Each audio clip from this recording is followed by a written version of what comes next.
Action. Action. What's up, dude? I'm chilling. I'm looking up K truck dimensions. Word. Yeah. That's nice. Tight. Episode done. See y'all later. What you been up to? Shit. Decompressing. From? Not even on some like dramatic shit, but taking it all in of the residency program that I was in. Shout out to Ruby Projects. Yeah. Shout out to Megan. LaRouche, right? LaRouche HTX? Yes. Yeah. That was really dope. Flatline was great. A lot of shedding. And shedding, how do you mean? I guess we can kick this off with the theme of the episode is not being right or wrong, but being reasonable. And I have been following this path of being a fashion designer the right way. And Right way, like actual right way, or like quotes right way? Like in quotes the right way. Gotcha. From tradition. So when you go to fashion school and you are and you take classes with, when you have like business and merchandising classes and like how to like price garments and stuff like that, especially for me, I was one of the only people in my fashion program that was actually like designing physical pieces, because it wasn't like a design school. It was more so fashion and business and merchandising. So we were being taught how to be retail managers or buyers you know, stuff like that. So it was like business of fashion. The business of fashion. And year one, like it was like, bro, month 3, I was like, yeah, y'all are not going to teach me how to be a fashion designer. So after me taking like one textiles class, I would use my mom's flight benefits to fly to New York and pretty much design my own clothes. And that's sort of how Richard and Grace got started. And so whenever I would bring these pieces back to my professors, I remember one professor particularly, she was like, you're going to be an amazing designer. She was just like gassing me. I mean, they were great pieces, but it's when she taught me how to price my things. Yeah. I think in the most respectful way, that shit fucked me up for like 6 years to 7 years, because I was pricing these clothes just way too expensive than what the average person around me can afford. Yeah. Let alone like understand of why it was priced the way that it was. But at the same time, I'm like, oh, I need to price my stuff like this because this is how I get into a department store. Right. So I guess, so to be clear, there was kind of a sense of like, to be a successful designer, Yes. you need to make clothes that are at a certain price such that they can live in Barney's, RIP, Saks, Neiman's, Nordstrom. Absolutely. And in a way, from our perspective, that's like already like a super dated kind of approach, right? Because like in many ways, it's way more fire to get into a V-Files or a RSVP or a 424, right? So that's interesting. And what was interesting about that is that all of these places that you just mentioned, whenever I was in college in 2015, 2016, it didn't hit university level awareness, I would say. Yeah. Like I would like a lot of fashion universities in the States probably know who Virgil is by now. Yeah. You know what I mean? Or they know these moments of time that me and you trace back to all the time. If they know, they end up finding out eventually, right? Yeah, but to that point, they're little. It's different to hear about it as like a story versus to like learn a lesson from it in real time. And my lesson, dude, was I was just like, man. First of all, the house was in my childhood neighborhood, and the house for your residency. The residency, Got yeah, you. yeah, Okay. yeah. Yeah. So Flatline was in my childhood neighborhood in Third Ward, and I had just moved into the office building. Yes. And so I had the office mixer. You did an amazing job. Yeah, you DJ'd your ass off. That was a vibe. That was we great. did it back to back. That was the first time doing back to back. That was the first time doing back to back. No headphones. We were vibing. Oh my god. I had a mini meltdown, guys. It was a mini meltdown. But it was. Josh is so gracious because I showed up. I showed up on a Friday. On 11, God knows why. I probably had a crazy meeting at work or something. I was tweaking, bro. But this man was so gracious. He's like, I got you, bro. You're tweaking, but I got you. And I think, because it was funny that night because you kept saying, am I being right or am I being wrong? Am I being reasonable? I was like, tweaking a little bit, but we're gonna figure this out. We're gonna navigate this in a healthy way. It's completely okay. It was something about, I don't know why I had this idea of the DJs sitting down while it was me, you, and Kaylin. And I had it set up to where we were going to sit down and DJ, and you were just like, dude, I just want to stand. And it was like something as simple as that, where I could have been like, fuck you, this is my event. But I was just like, let's rock with it. Let's just rock with it. And okay, just for context, so like the fact, this is a sidebar, but it's a cool one because it's what we've been up to since the last time we recorded. As a sidebar, it was important for me to feel like I don't call myself a DJ. Because I have too many friends who actually DJ, you being one of them. Respectfully. To like, and I have respect for what they do, and I've paid a lot of attention and seen the skill it requires and like the dedication it requires. So like, I personally can't take that title and feel good about it because I'm not putting in the same amount of work. You know what I mean? Sure. I like music. I like loud music, and I like when you mix together songs and it makes you feel something. And so with that is the premise of like DJing being the new, 2-player video game, right? Where for me, if I'm spinning, like it's not about me spinning. It's the fact that I get to like hang with the homies while I'm spinning. And it becomes a conversation like musically. And it was dope because there were times like where the other dude that was DJing with us, I'm forgetting his name, forgive me. Tone. Okay. So like I played this like, it was actually a really bad transition, but I played a song. I played like one of the Ty Dolla $ign songs with homeboy Kodak Black, when the breakdown goes into the Portishead sample. Yeah. And then I transitioned just like into Portishead, and it was like just off the strength of like that transition and like knowing that track, it like inspired Tone to like pull up and be like, oh, that gave me an idea. Yeah. And like. That to me is like the beauty and like the reason why I like music so much, or just anything creative, is that like you're learning out loud. So you hear something or you see something in fashion, design, whatever, and then it becomes a conversation starter. And so like I think I've said this before, but it's like differently to most other things. Like if I have an idea, right, and then I share my idea with you, I still have my original idea, and you have that idea, but now you have your interpretation of that idea, which gives us like this third and fourth, and you know what I mean, so on.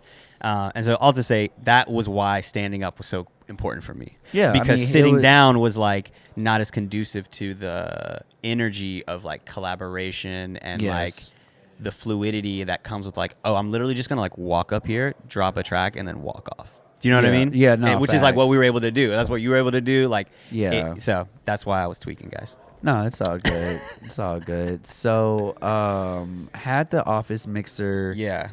And I think it was either a day or a couple after I went to an exhibition that Megan put together for Preston Douglas. Yeah.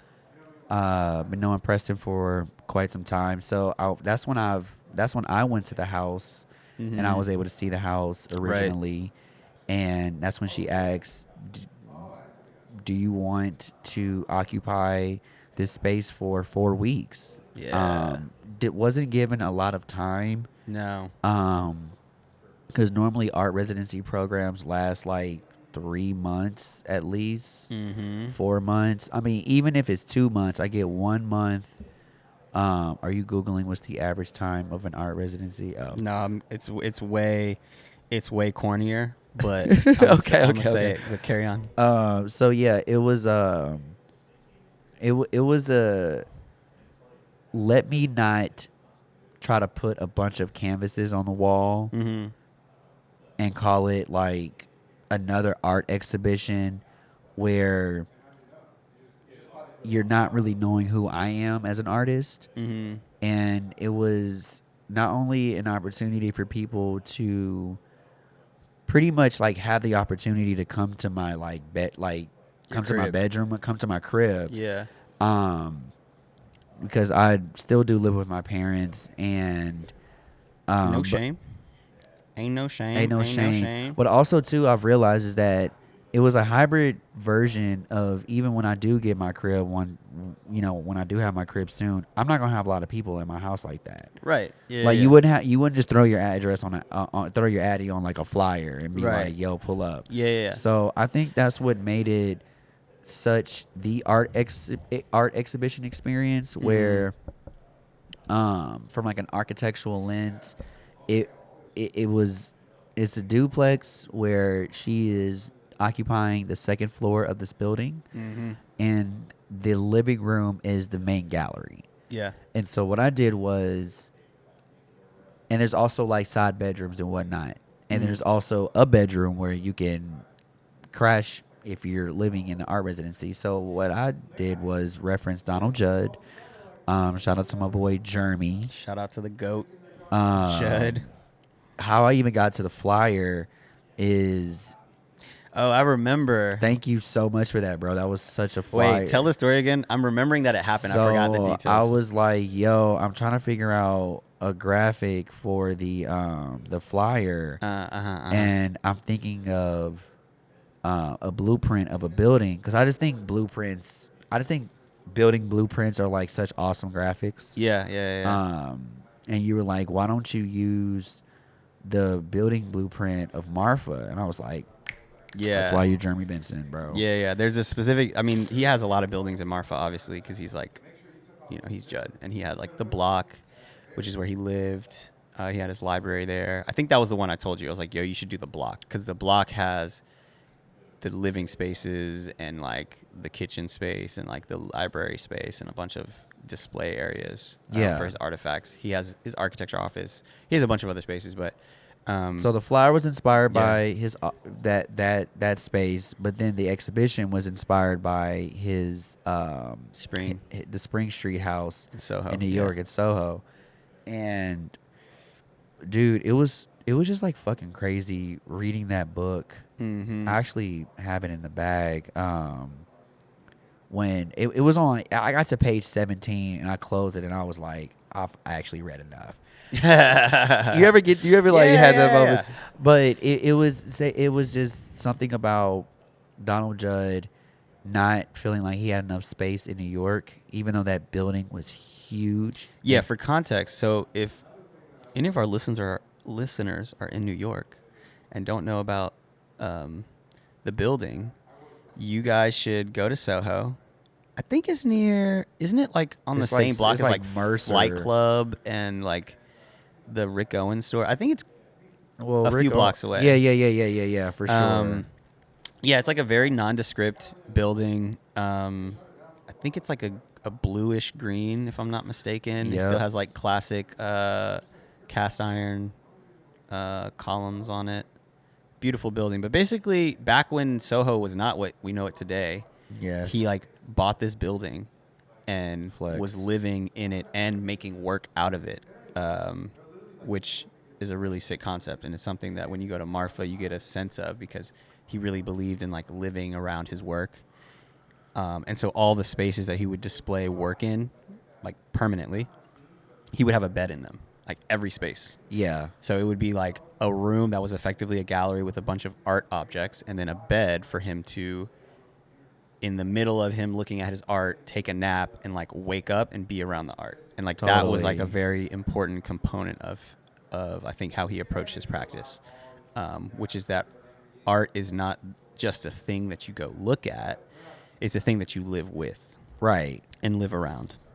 And that was a huge inspo of why the bed was in the middle of the living room, and I brought items from my home. I had memory boxes that I've collected for like 10 years. That was a very unique way of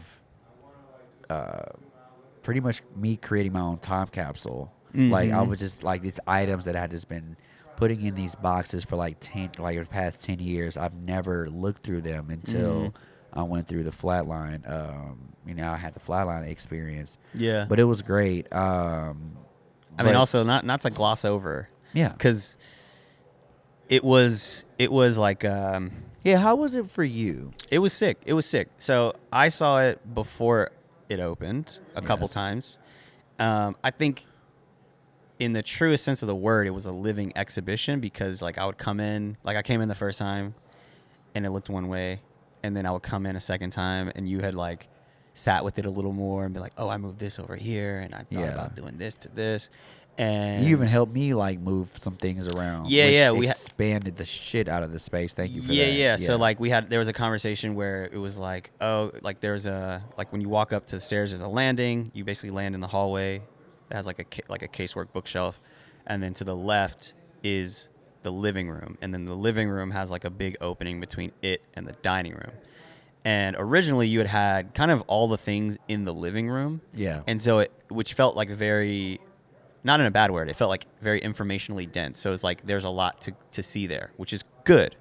But what it did create was like a bit of a circulation conundrum, right? Because what you really want is people to kind of like sit in an area, whether it's literally sit or just meander in an area for a while and kind of like engage, like for example with your memory boxes, or with like the really fire acrylic kind of memory display box of like all the passes and like the memorabilia, like all the things related to just like your journey being put in a way for people to kind of like draw connections for themselves and to like better understand where you get your connections from, right? So like the Margiela references, the Daniel Arsham, references, like the Heron Preston, and kind of understand both from like a social but also like a personal and professional context, like how did Josh get to where he is, and it all being in the context of like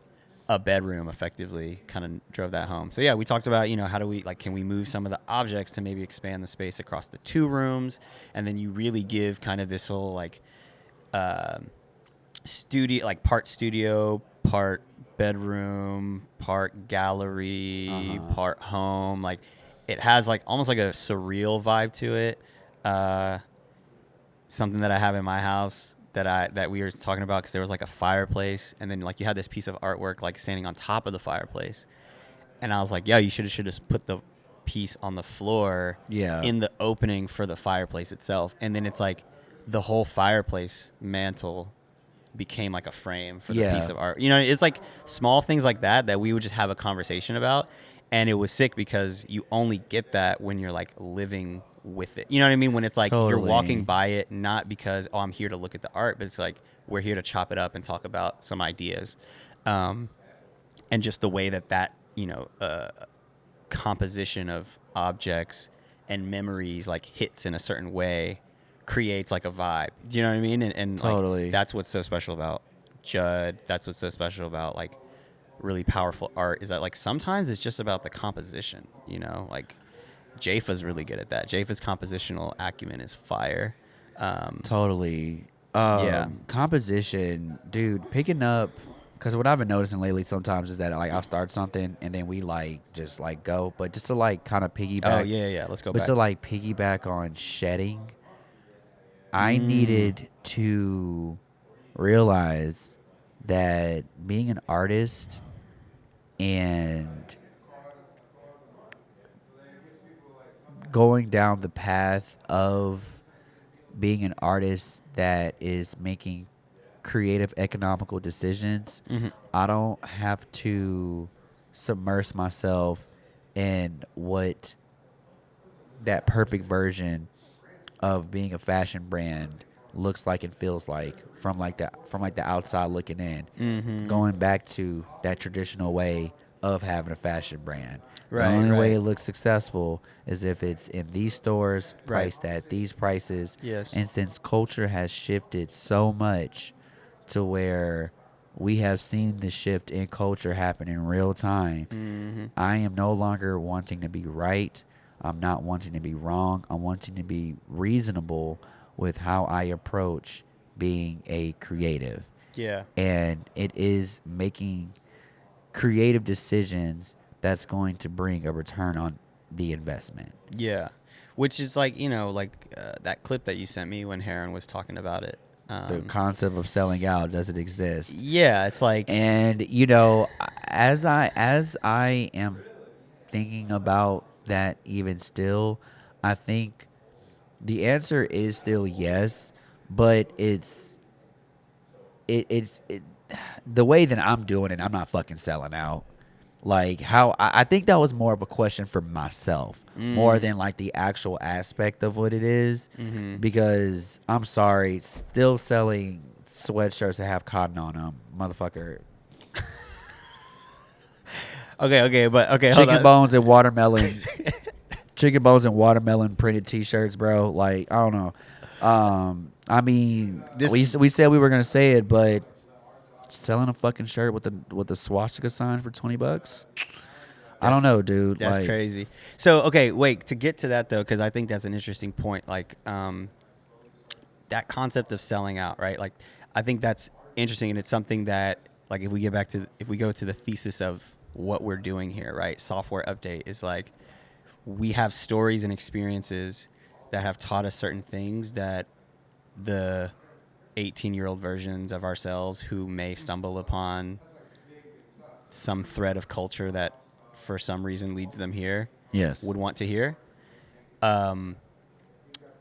Like, especially in traditionally exclusive places, there's a sentiment that, like, unless you fully commit to a thing, that you're not really about the thing, right? That you don't got it in you, right? So it's like, to your point, I'm an artist and a fashion designer, but like maybe you still got to work at a coffee shop, or maybe you're like, you have a day job and you don't do your art or your music or your whatever full time. There will be people who will say, oh, well, you ain't really an artist then, or you're not really that thing, right? Because there's an equating of the ability to like commit a percentage of your time to something and the threshold that we consider you to be that thing, right? So if you commit just 50% of your time, like, you're a part-time art. You know what I mean? Like, no, how disrespectful is that? No, but, totally. But all of this is to say that to me is born out of it's really elitist, because what you get is a population of people who have the means to dedicate themselves, which is what then perpetuates into, like, being able to do architecture. Let's just start with architecture. Historically speaking, architecture is like a rich person field. Why? Because who needs to have houses built? People with money. Who are they going to go to? The people they know. Yes. So if your son is an architect and your business partner needs a house built, you're going to tell your son, hey, son, my business partner needs a house. Can you go ahead and build him a house? Yes. You're not having to do the marketing and the hustle. You're not having to sell your proverbial CD on the corner of architecture before you get a deal. Yes. No, you have all the things in place already. Yes. And you can afford to not have a house every year, because if things really hit the fan, we got a whole, trust fund or a whole, bunch of wealth that's been in your family that could, like, hold you down for a while as you figure it out. Right. And so it's like a similar thing happens in art, right? Where it's like, oh, full-time artists and people who it's really bad with, like, when you're in school for architecture. Like, this actually happened. This is a real story. So 2017, I went to grad school. My first summer, 2018, I'm interviewing, And I think I mentioned, like, the reason I went to architecture school was off the back of seeing the work of, like, Juana Stanescu and family and Snarkitecture, right? So I interview with Snarkitecture, and I get an internship with Snarkitecture. And the pay they're offering was not good. That's no shade to Snarkitecture. This just is like standard procedure, especially in New York. They're based in New York. If you're unfamiliar, Daniel Arsham's architecture practice with Alex is called Snarkitecture, and they were offering like a stipend basically that would like barely cover rent, which is classic. And it's like, again, no shade to them. It's just the economics that they don't get to decide. You know, like no one person is responsible for why the economics play out this way. Wait a minute, was a stipend to cover your rent? Basically. Dude, that's great. I mean, yeah, but I would say that's great. I mean, it was enough like how you gonna eat though? How you gonna eat? Oh my God. How you gonna Dude, eat? I've had like worse. Yeah, no. And like, look, I'm not saying this. That was a great style. I mean, look, I'm not saying this to like disparage anything. I'm just saying that like you're not making money. Yeah, rent's covered, but like you're able to like survive. Yeah, no, totally. But the only reason I was able to accept it was because I had done a side project earlier in the year. Yes. With my homie Gio. Word. And so it was to say it was like the most in person the situation has been, because had I not had money from my earlier project, I would have had to turn down the opportunity to work at Snarkitecture. And so that is where you get to these very real delineations between like what does it mean to have resources versus not, right? So the other people, and this happens everywhere, right? Like you have firms like OMA, you know, like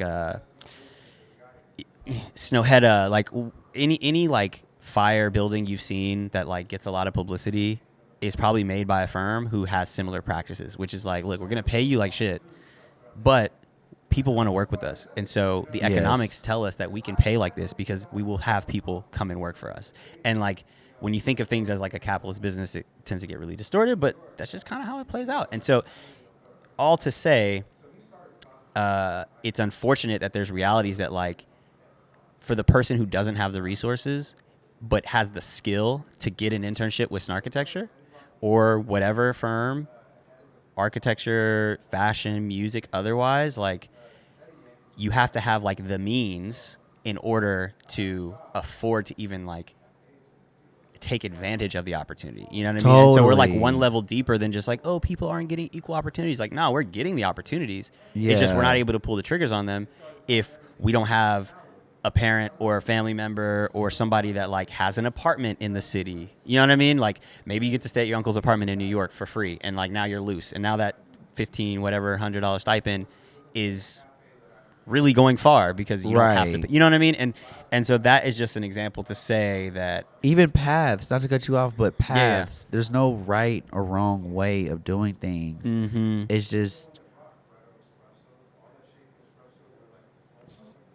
being reasonable with what you have in front of you. Yes. And not letting anybody say to you, because you had to work that side job, you're not a real artist. Like, that's the thing. Like, people are going to try to say, hey, only this is what a real artist looks like, or a real artist wouldn't sell their work or sell out, or they wouldn't try to da-da-da-da. It's like, nah, man, we all live in capitalism. Right? So you can't pay me with clout. You can't pay me with exposure. And so I'm gonna need you to pay me with something that can like actually, you know, allow me to like live and survive. Because like, yeah, people in creative fields tend to like live and breathe this shit, but at the same time, like there's still stuff that happens, and like bills will be due. Yes. Do you know what I'm saying? Like insurance needs to get paid. Like sometimes you get sick, you gotta go to the doctor. You need some medicine. Like there's just some like these realities that sometimes people try to like conveniently brush aside and be like, you'll be fine. Like, you don't need... It's do like, you nah, think, dog. Do you think people... Because I'm guilty of this. I'm actually...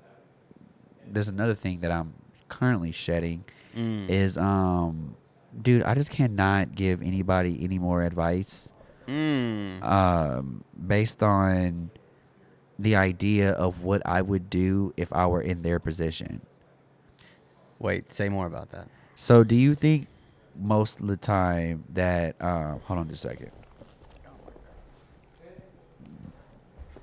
taking a small little break.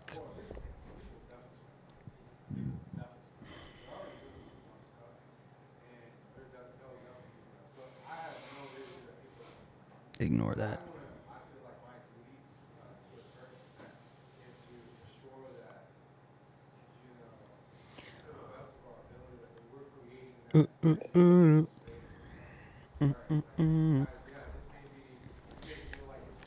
Return. Do you think?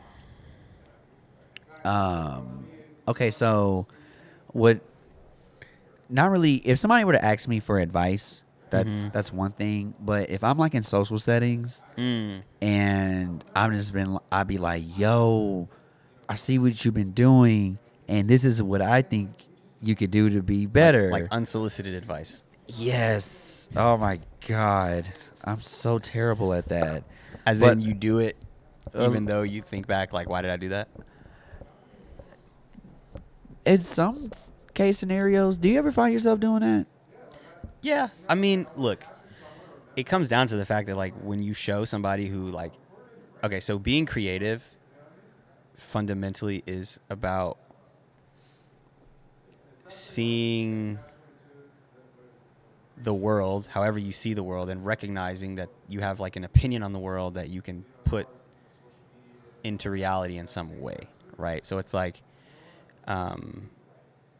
you can look at images and you can have an opinion on images, right? But some people feel so strongly about the opinion of, let's say, an image they see that they say, actually, I want to take an image that isn't represented by all these other images I'm seeing. Or if you go to the store, like what we were saying earlier, and you look at what clothing they have on offer, and you're like, I don't know if any of these are really getting at what I'm after, right? I need to be the one that makes the thing that represents the vision that I have in my head, right? Or like architecturally speaking, if you see homes, you're like, yeah, none of these really do it for me. Like, I want my vision of architecture or product or, you know, a laptop or like these are if you boil it down, like in simplest terms, these are just outside of all the people just trying to make money, make number go up. Outside of all that, Steve Jobs was like, yo, I got a vision for this way that I see us interfacing with technology. This is my opinion on that. Do you know what I mean? And then other people chime in with their opinions. Now, when you come from that world of just having opinions all the time, they're gonna come out, even though like you're not getting paid for them. It's not doing you any favors. It's not doing them any favors. Like, it's just kind of our nature to like see something and think of it as like a challenge. It's like when you are presented with something, it almost first and foremost represents a challenge to like, oh, interesting. How would I improve this? Yes. Not in the like things always have to be improved, but like the creative, like, oh, that's saying. An interesting perspective. Yeah. What would my perspective be? Right. Why would it be that? And then like, what does that mean? And how does that build the conversation back to the idea plus idea equals way more ideas? So it's really, it's like, it's not malicious is what I'll say. Like we don't do those things where we like critique people and give people input that they didn't ask us for as a way to like shit on them or be superior. It's straight up just like, this is literally what we do as a job. Yes. Like, I go into work and for 8 hours I'm like making decisions and designing things, whether it's the smallest, like, should this have a shoulder or should this be, you know, a punched opening? Should it be a cased opening? Should it be a pocket door? Should it be a swing door? Like some things like that. Sometimes it's like, should this be brick? Should this be stone? What's the proportion? Like, how does this affect the massing? Like, should it have a roof? Should it not have a roof? Like, there's all these things. Like, do they want filing in this part of the house, or do they want a second bedroom, or what do they want to see when they have their coffee, or how do they use their house? Do they want this wall to be for art or not? And how does that, like, there's a lot of things that you're kind of thinking of in systems, and you're basically like solving a puzzle. And I'm sure for you, same thing. It's like you're thinking about patterns, you're thinking about textures, you're thinking about materials, like what goes together, what am I trying to say? Oh, interesting. I see something that's kind of similar, but on a different lane. Like, yep. What's my opinion on that? Like, how do I learn from that? Or you see a reference from like 50 years ago and you say, oh, that's so interesting. How do I interpret? Like, it's about decision making. It's about critiquing. And like, again, in the programs that we went to, like, critique is part and parcel of your education. And understanding that a critique of an idea is not a critique of a person is also really hard to like. Oh, you know what I'm saying? Like, but like that's just kind of like when you're the like critiquing of ideas, not the critique of a. Yeah. But Because we can take that shit personally. Hell yeah, I'm sensitive as hell. I be taking shit personally. But like in reality, you get to understand, you know, like one of my coworkers, Austin, he's amazing to work with. He's a little older than me. He's like big brother energy. He's like, I don't care what we do. Like he has no allegiance to the idea. He's just like, oh, I don't know.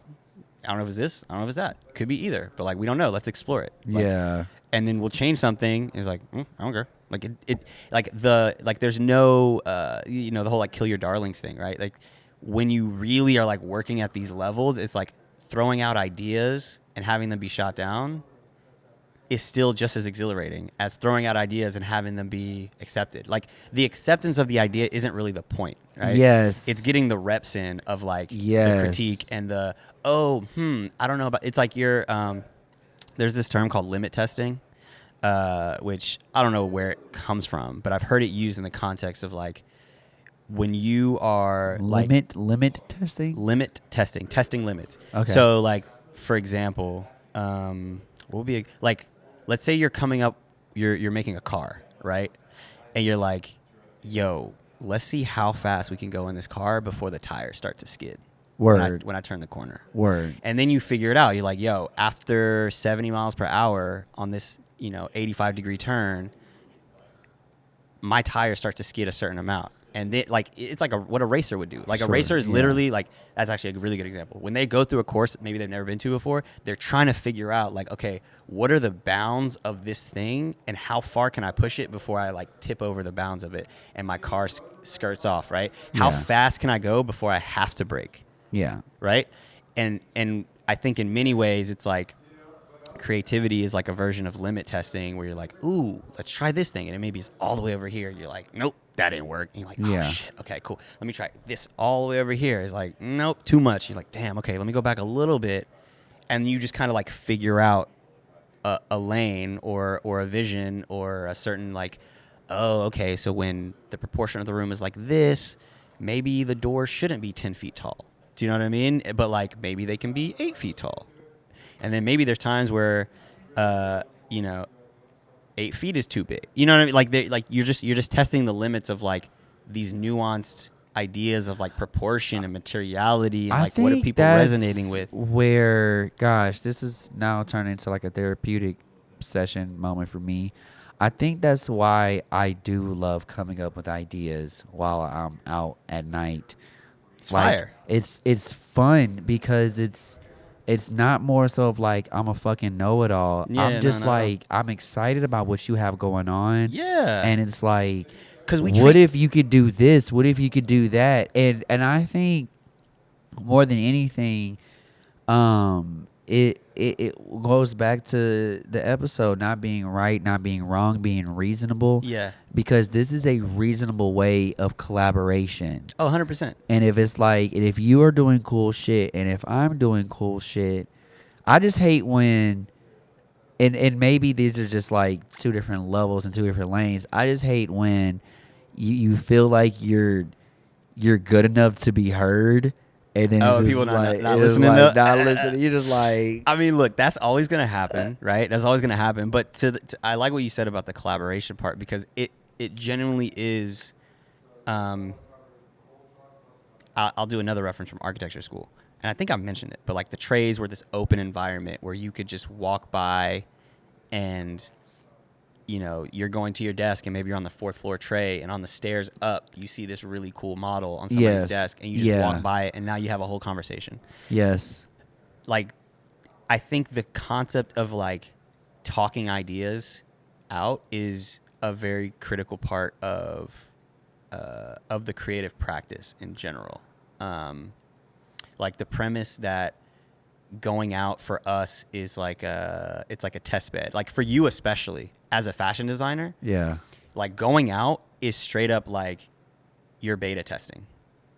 You get what I mean? Like give them the curse. Like you know what I'm saying? Real, like yeah. You let's say you come up with a really sick design that you executed and you're like, yo, I want to see how these hit in this context, right? Yes.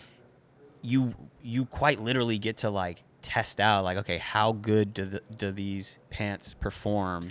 Right. At maybe like holding their form in a particular way, right? Like maybe you're like worried about the break and you're like, I'm gonna be moving around a bit does the break on these, does it mess up? Does it look wonky? Is the material too thin? Do I need to make it thicker? But then if I make it thicker and you're dancing and you get hot, like you're getting these like really nuanced like feedback loops. Maybe somebody's like, yo, what are those?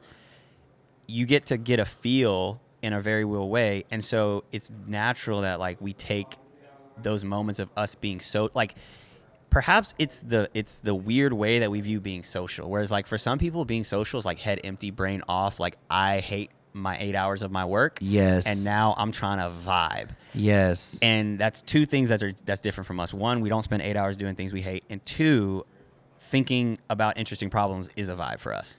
And so when you're around people who you're inspired by, it's natural to like get on a vibe and be like, yo, did you see this new da-da-da? Right. Like, yo, what do you think about that? And then you just start having a conversation around something that's like interesting and not about what's in your cup, what's in my cup, but it's like, oh, what's in your head? What's in your head? Like, what's in your future? What's in our future? What's in the future of this particular, genre of music or aesthetic and fashion? Like, how do you think this new piece of architecture or this new store maybe is going to relate to, like, whatever it might be? You just have these conversations and it's exciting. And so it, like, nobody gives a damn about what you're talking about, Jeremy. Right. It's like nobody cares. Nobody cares. But I was like, like nobody cares. But at the same time, there will be people who are like, wait a minute, I feel either maybe it's like, oh, I'm like that. I feel seen. Let me chime into this conversation. And those are the people who like the audience of our podcast. I feel like that's the people of are. our podcast. I mean, you knew that was an inside joke, right? Oh, of course. Because it's like those social settings, which is why being in places or creating spaces that are operating on a higher frequency level of wanting to be around people that are like-minded, but also are willing to learn something new. Well, yeah. So that's the other thing, right? It's like there's kind of an authenticity component. There's like, okay, in the worst of cases, let's say this. In the worst of cases, there's a version of you and I who walk around just shitting on everybody. Yes. Like there's the version where they're like, that might be rich me, but but I'm not there yet. That's crazy. He said that very... might be rich me. Ain't no way. Don't forget me, Josh. God forgive me. I ain't gonna be that type of person. That's why niggas can't get no money. This is why niggas can't get no money. Oh my god. No, there's a reality, right? Yes. Where there's a version of us where we just think we are the best thing since sliced bread, and we just walk around shitting on people and be like, nah, our stuff's the shit. Yes. And maybe people already look at us like that. Maybe people look at us like that, right? Of no fault of our own, right? Because what we think of ourselves is only one version of us, right? Like everybody we meet has different versions of us in their head, and so maybe they caught us on a bad day, or maybe the person who only met me on that Friday where I showed up to the mixer tweaking is like, yo, that guy's on one. Yes. What is his like? Oh, brother. But like that's not who we are, right? But like there's a reality where people read what for us is just kind of like a, hey, like this is my perspective, like free idea, take it or leave it. You know what I mean? Like there's a fondness, I think, that we have in like the act of being creative. Yes. So that like any opportunity that presents it's like, not to get into this heavy, but it's just funny given, I don't know, whatever. It's like men always want to solve problems. You know what I'm saying? It's just like you give us an opportunity to solve a problem and we'll try to solve it, even though sometimes they're like, I actually don't need your solution. Yeah. Do you know what I mean? It's like the running dad joke. Like if they see like a plane broken down, all the dads are like piling up next to the fucking window, like they want to go out there with a tools. Nah, totally. Right. So it's like there's like sometimes there's like that energy in it where they're like, bro, like leave it. Like I didn't ask for this. Yes. What are you doing? Why are you offering this? Yes. But there's a certain like I think earnestness in wanting to creatively like lend your efforts creatively to something, because it feels good to practice, like get the reps in on that brain, on that part of your brain. because then it makes it easier for the next time. And it's like, really, I've been talking about this a lot, like the idea of like reps, right? Like just getting reps in, whether it's, you know, like, you know, to go, I don't know if we're going to fully talk about the Art Basel party, but like part of what's interesting about that is like the reason we were at the place was just to like catch a vibe and go to Alchemist, right? Like back to stores that have meaning in different cities, right? Like we were in Miami for Art Basel, which was again just like, hey, this is back in 2014. I was just about to ask. This was 2014 or 2015. This was 11 years ago. So podcast. Yes, I'm old. Fuck that. So a little bit of an update. I'm not to cut Jeremy off. No. This is perfect. This is perfect. But this is actually how this podcast even fucking started. For the viewers and listeners, is that me and this dude were in Miami. I was in college and you were... I just finished undergrad. You just finished undergrad. Living in Chicago. And we went to the same party that was by Snarkitecture. Yes. At Alchemist, which was a store. It was like its own version of a Miami Barney's, but on the 5th floor that was their men's section of a fifth floor of a parking garage that was designed by Herzog and Demeron.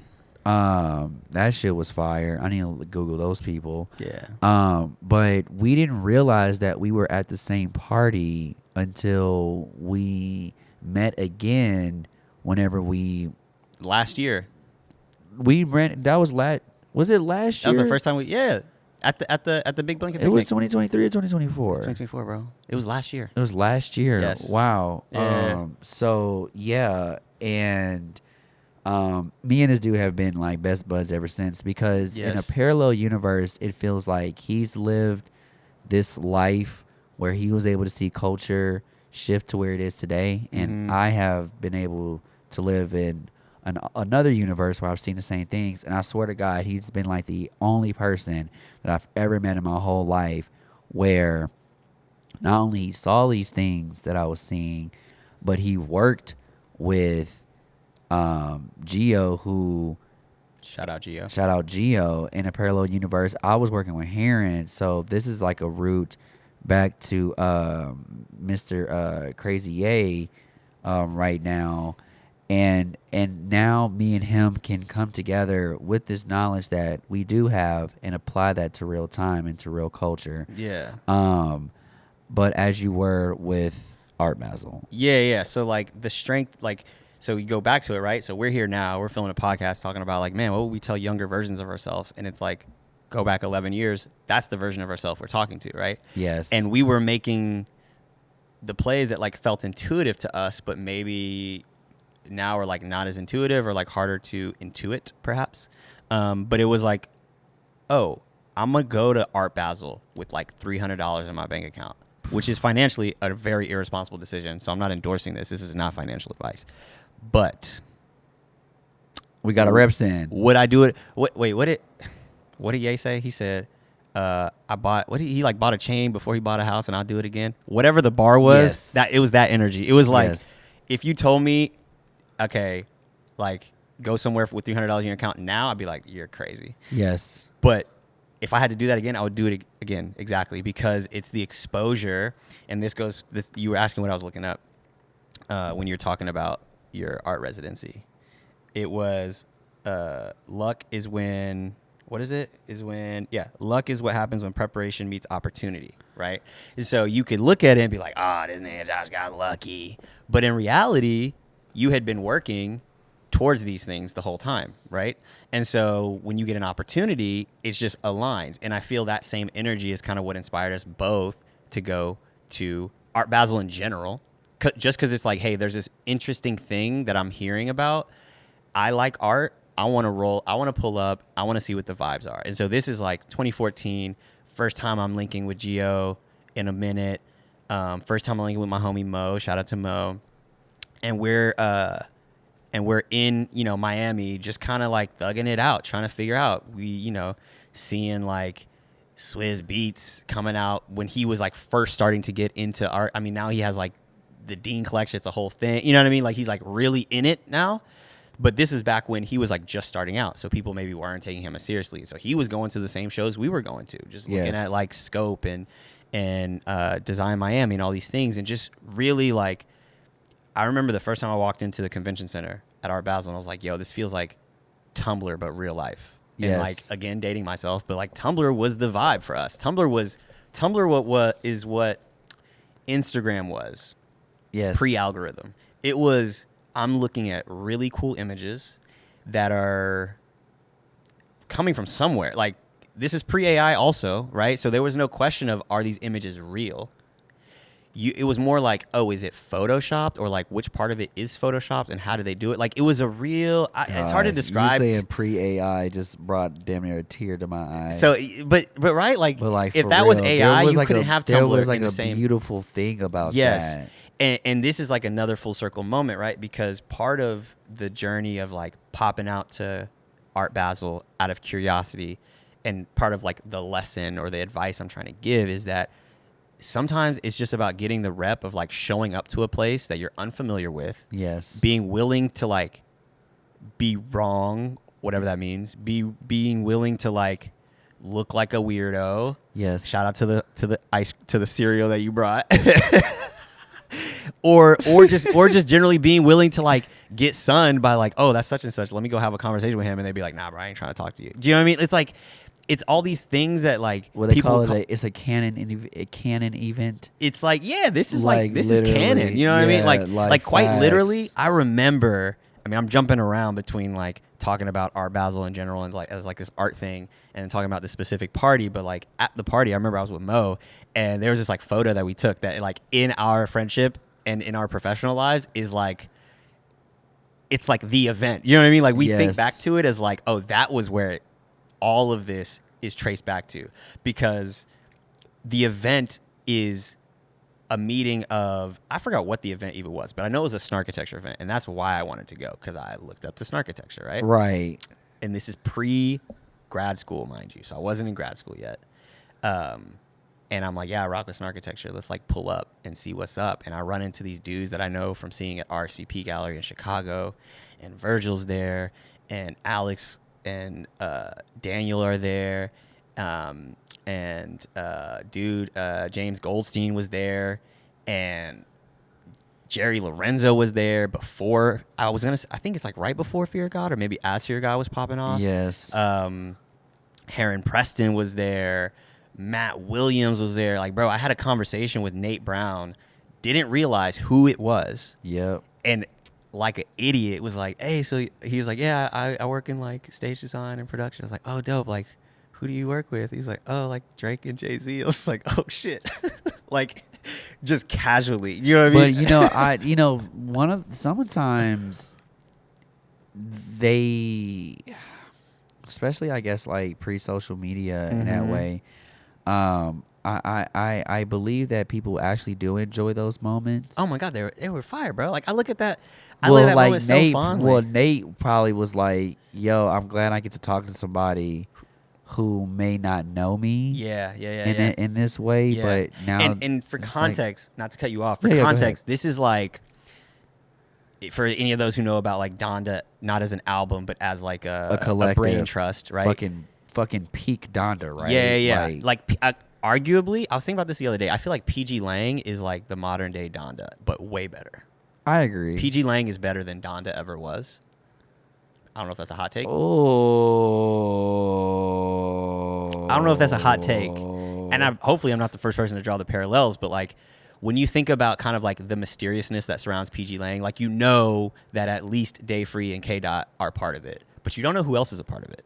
But he's mentioned that there's like 30 people or something that are part of PG, you know, and you're like, damn, okay, shit. And that's like from the production to the, you know what I mean? Like the merch, the concept for the tour, the concept for the music videos, like the advertisements that they're running, right? Like Donda was basically that, but on a much smaller scale. Yes. But Nate was like one of those key figures in Donda who was just like super low key and very much like just in the cut, quietly killing it, right? Yes. So all to say, like, the ethos. Why are we talking about Art Basel? Why are you guys flexing and saying all these names? Is like the point of it is more to say that like there's a benefit to just getting the rep in, even though on its like there doesn't have to be, and maybe there shouldn't. I don't know if it's a shouldn't or doesn't have to be, but whatever. There doesn't need to necessarily be like an explicit like this is the reason.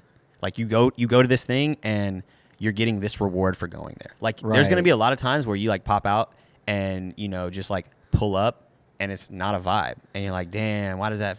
But the hope is you eventually can like make it to where even if you pop out and it's not like some, you know, canon defining event, that it's still a vibe because the people you're with and the conversations you're having are super fire. Do you know what I mean? And I feel like that's where we've gotten to, right? Where like we can pop out on like a random Wednesday and it'll be a movie for no other reason than like we have a conversation and somebody drops a bar like, you know, Milan is the Houston of Italy. Like for us, that was just like a really dope moment. And it was just a conversation at the flat on like a weekday. Do you know what I mean? Like it was not an otherwise memorable night. But you have enough of these reps in of like, how do you get the right people around you? How do you start to have the right conversations? How do you feel comfortable enough to like critique and be critiqued and all these things? It comes from reps, you know what I mean? And so like, you don't just get to that place of feeling like confident or feeling like you have the skill or feeling like, oh damn, I don't really know what to talk to people about. It's like, yeah, that's why you just practice. We're talking about practice. And I think to end it, damn, that was a TED Talk. I'm so sorry, guys. No, that's Jeremy. That's why we do this. That's true. But to end it, I believe y'all chose to be here. It's maybe it's going down a journey of being right and sometimes being wrong that creates a reasonable experience of just life in general. Yeah. Oh, like one thing I like to say about getting older is that, or just generally, I say life is a journey towards caring less. Software update. Yeah.